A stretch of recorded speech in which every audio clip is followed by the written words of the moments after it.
오늘도 하나님의 감동으로 기록된 우리 시편 90편 1절에서 4절의 말씀으로 천년이 지나간 어제다 이렇게 말씀하십니다. 그 말씀을 선포할 때 귀한 우리 형제 여러분들 은혜가 풍성하기를 간절히 부탁합니다. 사랑하는 귀한 우리 형제 여러분, 환자를 치료할 때에 가장 중요한 것이 있다면 지식도 아니고 의료기구도 아니고 귀를 여는 것이다 이렇게 말씀하십니다. 그러므로 환자의 증상과 아픔을 담긴 이야기를 온전히 들을 수 있도록 이때에 천개 귀가 필요하다는 사실이에요.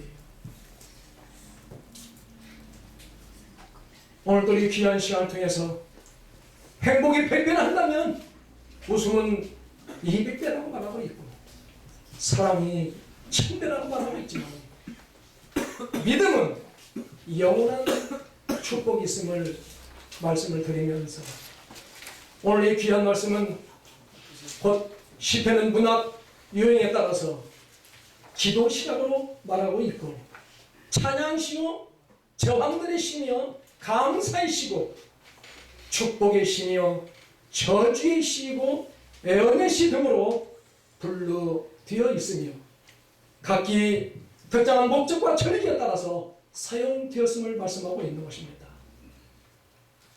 그러므로 이 본문이 귀한 이 말씀은 하나님의 사람 모세의 지도에 대해서 적절하게 보여주심을 말씀하고 있는 것이죠. 오늘도 우리에게는 세 가지 등의 말씀을 주십니다. 첫째로 거처가 되셨나이다 이렇게 말씀하십니다. 둘째로 영원부터 영원까지라고 말씀하고 있고 셋째로 티끌로 돌아가게 하셨다 이렇게 말씀하십니다. 그러므로 여기서 중요한 것은 저자가 자신의 인식하지 못하고 기력들쓸지라도 많은 시가 결국은 예수 그리스도에 대한 생애와 사역의 예언적으로 노래하고 있음을 말씀하고 있는 것입니다. 성경의 66권은 다름이 아닐 것입니다. 주님을 증거하는 내용이기 때문에 탄생과 부활에 관한 이야기가 세게 있음을 알 수가 있는 것과 마찬가지로 오늘 들은 귀한 시간이 저와 여러분에게 있어서의 진정한 주님의 사랑이 넘치기를 간절히 부탁을 드립니다. 아멘. 오늘 우리에게 주시는 귀한 말씀으로 은혜를 나누고자 합니다. 첫째로 거처가 되셨나이다 이렇게 말씀하십니다. 사랑하는 귀한 우리 형제 여러분들, 시인은 하나님의 거처로 비워여서 하나님께서 대대로 이스라엘 백성들의 거처가 되셨다고 말하고 있음을 알 수가 있는 것입니다. 여기서 거처는 피난처 혹은 안식처라고 뜻하는데 이는 특별히 이스라엘 백성이 약속의 땅에 정착하기 이전에 정함이 없는 상태를 가라는 것으로 보고 있는 것입니다. 이에 대하여서 서설리는 다음과 같이 말하였습니다. 우리가 여기서 말하고 있는 나그네와 순례자는 곧 아브라함 때부터 매 세대마다 계속 되었다고 말씀하였고 처음에는 가나안에서 살았고 그 다음에는 애굽에서 노예 생활을 했으며 지금은 황무한 광야에서 방황을 하고 있다고 말하였고 우리는 하나님의 이적적인 보호하심에 밖에서는 그들의 집과 거처에 대한 위로를 찾아볼 수 없었음을 말씀하고 있는 것입니다. 따라서 본절은 이스라엘 백성들이 지상에서 나그네와 같은 방황하는 삶을 살았지만 그 가운데서 하나님께서는 끊임없이 그들을 보호하여 주셨고 지켜주시며 안식처가 되어 주심을 의미하고 있는 것입니다. 우리를 눈동자같이 지키시고 주는 그를 감찰하고 있음을 말씀하고 있는 것입니다. 그러므로 하나님의 명령을 받을 때부터 하나님의 때는 시작됐다는 사실을 믿으시기 바랍니다. 비판하는 사람은 혁명적인 일을 못한다는 말을 있는 것과 같이 오늘 또 조그마한 소망을 가지고 큰 준비를 하는 초와 여성이 되자는 것이에요. 그러므로 꽃은 향기를 심리를 가게 하지만 말의 향기는 진리를 가게 한다는 말이 있는 것과 같이 나눔의 향기는 만리를 가고 그리고 인격의 향기는 영원히 남아진다는 말이 있는 걸 우리가 알 수가 있는 것입니다. 오늘 또 하나님 우리에게 말씀하세요. 시편 32편 7절 말씀에 주는 나의 은신처이시요 환난에서 나를 보호하시고 구원의 노래로 나를 풀어주리이다. 이렇게 말씀하고 계십니다. 이 말은 죄악을 숨기지 아니한다고 말씀하고 있는 것입니다. 허물을 여호와께 자복하라고 말씀하고 있고 더 나아가서 언제나 기도하는 사람이 되라고 오늘 또 말씀하고 있는 것입니다. 이게 바로 우리에게 경건한 자의 자세임을 알 수가 있는 것이죠. 슬픔의 와중에서도 힘써 기도하는 저와 여러분이 되될 줄 믿습니다. 하나님을 의지하라고 말씀하고 있고 찬송을 부르는 저와 여러분이 되라고 말씀하고 있는 것입니다. 다시 하나님 말씀하십니다. 시편 17편 8절 말씀에 나를 눈동자같이 지키시고 주의 날개 그늘 아래 감추사 이렇게 말씀하십니다. 기이한 인자는 누구를 말하고 있을까요? 성도의 기도를 들으신다는 사실이에요. 오른손으로 구원하시며 날개 아래 보호하고 있다는 사실을 오늘 또 우리에게 말씀하고 계십니다. 그러므로 견고한 반석 신추를 의뢰하는 저와 여러분이 되될 줄 믿고 더 나아가서 안정한 요새 신추를 의뢰하는 저와 여러분이 되라고 말씀하고 있는 것입니다. 그러므로 완전한 방패이신 주님을 모시면서 살 때에 어느 곳에 간다 하더라도 오늘도 저와 여러분들은 빛을 발하는 정의의 태양으로서의 사명을 감당하여서 주님의 뜨거운 평강이 넘치기를 간절히 부탁을 드립니다. 아멘. 둘째로 영원부터 영원까지 주시리라 이렇게 말씀하고 있습니다. 사랑하는 귀한 우리 성도 여러분, 처음부터 변함이 없이 이스라엘 백성들을 돌보시는 하나님에 대하여서 산이 생기기 전 땅과 세계도 주께서 조성하시기 전 곧 영원부터 영원까지 주를 하나님이시 다 말해주고 있음을 알 수가 있는 것입니다. 그러나 하나님께서는 어제나 오늘이나 변함없이 존재하고 계시다는 것을 철저하게 깨닫고 있는 사람은 드물다는 사실이에요. 여기서 모세가 말한 영혼은 하나님의 본성에 대한 것일 뿐만이 아니라 그와 세상을 주관하시는 섭리에 대한 것임을 말씀하고 있는 것입니다. 즉 하나님은 많은 변화를 세상에 주시지만 자신은 변치 않으심으로 우리의 성도들에게 대하여서도 변치 않으심을 오늘 또 우리에게 말씀하고 있는 것입니다. 그러므로 늘 변하는 세상에서 언젠가는 죽어서 흙으로 돌아가야 할 우리에게 이 말씀은 큰 위로가 되고 있는 것입니다. 세상에 이르는 죽음과 동시에 끝이 나지만 영존하시는 하나님의 영원히 우리의 위로가 되신다는 사실을 믿으시길 바랍니다. 살았다는 것은 누군가의 마음에 멋진 의미를 가지고 있음을 말씀하고 있지 않을까요? 세상에서 가장 좋은 것, 또 세상에서 가장 나쁜 것도 있다는 사실입니다. 그건 어디에 있을까요? 내 자신에 있다는 사실이에요. 오늘도 우리 자신 속에서 어느 곳에 간다 하더라도 하나님이 보시기에 정작 세계를 품을 수 있는 참다운 그리스도인으로서의 절대 절명의 믿음으로 승리하라고 오늘도 우리에게 말씀하고 있는 것입니다. 오늘 하나님은 오늘도 우리에게 말씀하세요. 이사야서 57장 15절 말씀에 지극히 존귀하며 영원히 거하시며 거룩하다 겸손한 자의 영을 소생시키며 통회하는 자의 마음을 소생시키려 함이니라 이렇게 말씀하세요. 사랑하는 귀한 우리 형제 여러분, 이 말은 곧 우리를 회개하라고 말씀하고 있을 것입니다. 오늘도 저와 여러분이 얼마나 사회가 어두운 사회에 우리가 살아가고 있습니까? 누가 책임일까요? 저와 여러분의 책임이라고 좀 생각할 수가 있는 것입니다. 시대에 따라서 우리가 부족하기 때문에 많은 그들은 비주류를 쫓아가는 분들이 얼마나 많냐는 것입니다. 여러분이 잘 아시는 것과 마찬가지로 89년도에 뭐가 온다고 올라간다고 봤다고 안 봤다고 했지 않습니까? 또 그것만이 99년도에 2012년도에 이런 여러 가지 문제를 우리는 그들이 우리에게 주는 중요한 자각이고 이것이 우리에게 주는 충격이라는 사실을 생각하면서 회개하는 삶의 성과가 그라고 말씀하고 있는 것입니다. 그러므로 주께서 장애를 제거하시며 주께서 국률하심을 우리는 믿고 주는 영원하시다는 사실을 생각하면서 하나님을 크게 보일 때에 은혜가 넘칠 것이요 내가 크게 보일 때에 시험이 나게 오게 될 것입니다. 그러므로 우리는 탐심을 버려야 합니다. 왜? 주의 소리를 인도하시기 때문에 그러는 것입니다. 주의 소리를 평강으로 인도해 주신다는 사실이에요.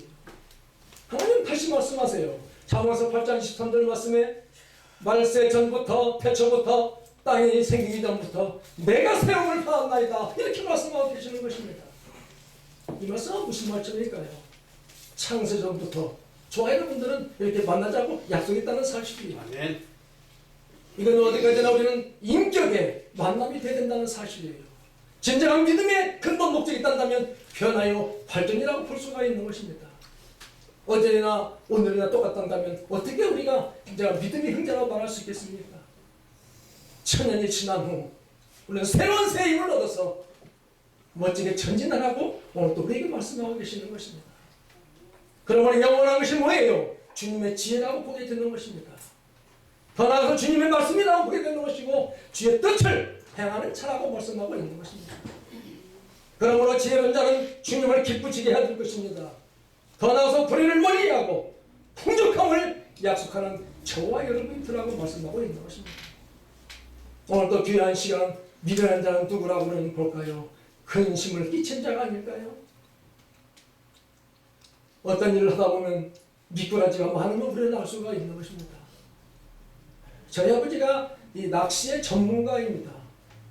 저희 아버지는 낚시하기 위해서 미리 고기밥을 준비해요. 날마다 낚시를 다 가요. 그리고 고기가 많이 있는 그때를 향해서 가는데 가서 가만히 같이 가서 보면은 없는 곳에 낚시를 던집니다. 그런데 고기가 잡혀요. 왜 그럴까요? 전문가의 모습임을 알 수 있는 것입니다. 그와 같이 오늘도 정작 우리는 믿음의 사역자로서의 그런 능력을 가져야 되지 않냐는 것입니다. 거기에는 분명히 전략 전술이 필요하다는 사실이에요. 오늘 우리가 새 힘을 다하여서 약한 마음을 버리고 더더욱 다툼을 일으키지 않는 저와 여러분들이 되어서 오나가나 정오의 태양처럼 빛나는 저와 여러분이 되어서 정작 주님의 평강이 넘치기를 간절히 부탁을 드립니다. 새채로 티끌로 돌아가게 하셨다 이렇게 말씀하세요. 사랑하는 귀한 우리 성도 여러분, 이 말은 인간이란 결국 죽음을 벗어날 수가 없는 존재임을 알 수가 있는 것입니다. 다시 말해서 하나님의 인간은 흙으로 만드셨으므로 필경은 흙으로 돌아가야 된다는 사실이 오직 한 분 예수 그리스도 외에는 이 세상에 어느 누구도 죽음의 운명에서 외리될 수 없다는 사실을 말씀하고 있는 것입니다. 옛날에 제 처음 어릴 때는 내가 왜 잘 안경을 낄까라고 했지만 지금 제가 안경을 끼고 있습니다. 제가 나이가 먹으니까 어쩔 수 없더라고. 우리가 어떻게 우리가 막 됐느냐고 하는 것은 다른 게 아니고 내 생명 다하는 그날까지 열심히 하는데 목적이 있지 않냐는 것입니다. 건강에 있어서의 근육은 나이를 먹으나 젊으나 움직이면 건강이 됐다고 말하고 있습니다. 그와 같이 오늘도 저와 여러분들이 정작 믿음의 어떤 삶을 산다고 한다면 역시 그 믿음은 영혼을 장식하게 될 것입니다. 그 믿음을 가지고 가는 저와 여러분이 처럼 오늘 우리에게 말씀하고 있는 것입니다. 그러므로 오직 한 분 예수 그리스도 외에는 이 세상에 어느 누구도 죽음의 운명을 책임질 수 없다는 것을 말씀하고 있기에 오늘 또 대부분의 사람들은 마치 수천 년 동안이라도 살 것처럼 현실 생활에서 집착하는 어리석음을 범하고 있음을 알 수가 있는 것입니다. 시인은 이러한 인간의 어리석음을 깨우치기 위하여서 진정한 인간이란 반드시 죽을 수밖에 없는 존재임을 언급하고 있는 것이에요. 오늘날 우리의 성도들 중에도 이러한 어리석은 생각을 가지고 하는 사람들이 너무나 많은 것을 알고 있어요. 우리는 혹시 이러한 자들의 분리에 속하고 있지 않는지 자신을 돌아보아야 하며, 자칫 잘못하면 이로 인하여서 영혼을 깊이 잠들게 된다는 사실이에요. 신념에 들지 못하면 실천에 들지 못할 것입니다. 더더욱 신념으로 채워가지 않으면 충성으로 능한 자가 되야 된다는 사실이에요.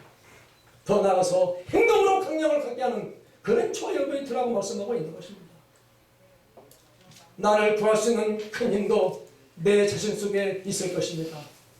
나를 해치는 가장 무서운 무기도 힘도 내 자신 속에 있다는 사실이에요. 그러므로 이 두 가지의 선택은 저와 여러분에게 있다는 사실이에요. 이걸 그들은 말하기를 운명이라고 말하고 있는 것입니다. 이제 우리는 지나갔습니다. 바꿀 수 없는 과거가 되고 말았지만 오늘은 우리의 날로서의 바꿀 수 있다는 사실이에요. 어떤 마음을 가지고 임하냐에 따라서 달라진다는 사실이에요. 오늘 하나님 우리에게 말씀하세요. 고린도전서 19장 53절 말씀에 이 썩을 것이 반드시 썩지 아니할 것 입겠고 이 죽을 것이 죽지 아니할 것을 입으리로다, 이렇게 말씀하고 계십니다. 사랑하는 귀한 우리 형제 여러분, 오늘도 저와 여러분이 산 자입니까 죽은 자입니까?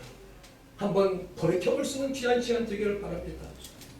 죄의 일을 힘쓰는 저와 여러분이 들라고 말씀하고 있는 것입니다. 왜냐고요? 인간의 영혼에 불면성이 있기 때문에 그러는 것이에요. 더더욱 성도의 궁극적인 승리를 말해주고 있는 것이며 수고에 대한 주의 보상이 있다는 사실이에요. 열매가 있다는 사실이에요. 오늘도 세월 흘러 다 보니까 나이가 다 지긋해 가고 있는데 열매가 있어야 됩니다. 우리가 이제 앞서 말씀했듯이 여러분들이 전문가의 자질을 부여할 때 왔다는 사실이에요. 어떤 누구를 만나냐에 따라서 강력한 플러스는 강력한 마이너스를 작업하게 되어 있다는 사실이에요. 어느 곳에 간다 하더라도 작은 예수로서의 사명 감당하라고 말씀하고 있는 것입니다. 하나님은 다시 말씀하세요. 여기서 14장 2절 말씀에 그는 꽃과 같이 자라나서 시들며 그림자같이 지나가며 머물지 아니하니라, 이렇게 말씀하고 있는 것입니다. 사랑하는 귀한 우리 형제 여러분들, 오늘 또 진정한 인간의 수명은 매우 짧고 신속하다는 사실이에요. 인간은 하나님 앞에 적극적으로 부패하게 되어 있으며 청지기같이 하나님을 바라보는 삶을 살라고 말씀하고 있는 것입니다. 그 삶은 욥기의 고백이 되는 것입니다. 그 고백은 주의 손을 강하게 붙드는 저와 여러분이 되어야 될 것이에요.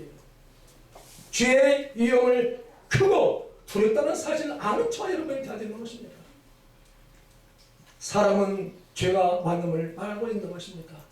날마다 우리는 구원의 날이라는 사실을 생각하면서 회개하며 승리하는 모습으로서 진정한 나의 출생과 죽음과 부활이 하나님이 보시기에 합당한 모습으로서의 신념을 가지고 실천하는 저와 여러분이 되어서 어느 곳에 간다 하더라도 주님의 화평이 넘치기를 간절히 부탁을 드립니다. 오늘 우리 주시는 귀한 말씀, 시편 90편 1절에서 4절의 말씀으로 천년이 지나간 어제라고 말씀하고 있는 것입니다. 사랑하는 귀한 우리 형제 여러분들, 거처가 되셨나이라고 말씀하였고 영원부터 영원까지 주시라고 말씀하였고 티끌로 돌아가게 하셨다고 말씀하고 있는 것입니다. 이 말은 우리의 처소는 이 사회에서 중요하다는 사실인 것입니다. 안정된 처소는 이 땅 위에 없다는 사실이에요. 영원한 처소는 주님 안에 있다는 사실인 것입니다. 의사는 내 몸을 고치지만 음악은 마음을 고친다고 말하고 있는 것입니다. 그러나 진정한 믿음은 내 영혼을 치유하는 놀라운 능력이 저와 여러분에게 있다는 사실입니다. 사랑하는 귀한 우리 성도 여러분, 따르면 길이 열리고 통로가 열리고 만면을 이끄는 능력이 여기서부터 출발하게 될 것입니다. 이것을 살려내는 것은 역사이고 변화의 역사이고 승리의 역사인 줄 믿습니다. 부활하신 주님의 이 땅에 다시 올 때까지 우리는 준비하는 것입니다. 희망을 전하는 것입니다. 그리고 기쁨의 생명을 전하는 것입니다. 이제 문이 열렸습니다. 살리는 문, 축복의 문이, 하늘의 문이 열렸던 것입니다. 하나님 계획하심과 부르심에 따르기를 예수 그리스도의 이름으로 축원합니다. 아멘. 감사합니다. 아멘.